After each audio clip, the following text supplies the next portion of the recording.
ทีมงานไอ้น้องเฮาจัดระเบียบในการตึกในการแกว่งเบ็ดเด้อมื้อนี้เด้อ ไปมาบ่ซับ มื้อนี้เป็นระเบียบข้างใน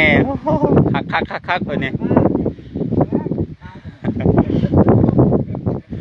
โอ้ตามลำดับเลยบ่นี่บ่ แม่นเฮ็ดไฟแกงไก่นี่ คนละ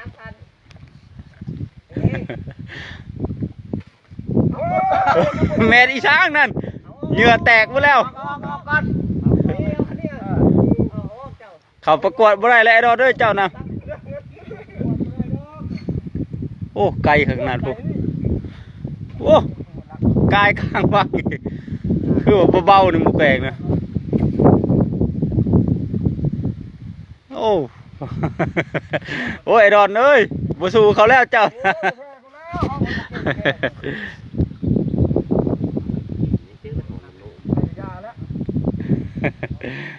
หอดเสยเด้นี่เด้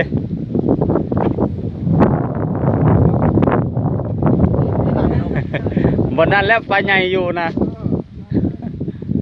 โอ้คักแบบนี้เนี่ย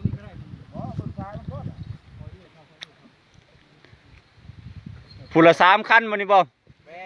โอ้คักมื้อหน้าสิมาลงน้ำ ลงหมูพวกเก่า จัดเป็นระเบียบแบบนี้มันก็คักดอกเนาะบ่มีไฟได้เปรียบไฟเนาะ เอาให้จอดเอาให้3 คันนะไปปั่นเหงื่อกูสิแกงอยู่พี่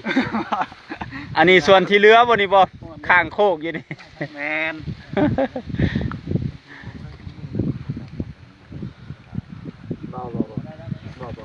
นี่ไอ้ดำได้อยู่พี่มันใช่ นี่คือจุดบนป้าถึกเด้อไอ้น้องความเผื่อแผ่กันอยู่นี่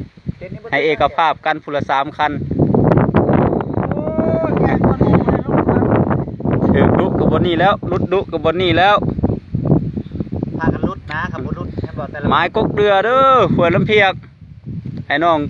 ทีมงานศิลน้องฟิตซิ่งเฮานี่คือสิหูจักดีเนาะจุดนี้เนาะหัวหน้าทีมกับเพิ่นนี่แหล้วนี่ ผู้สนับสนุนอ้ายใหญ่ใจดีเฮานี่โอ้มื้อนี้คนข้างลม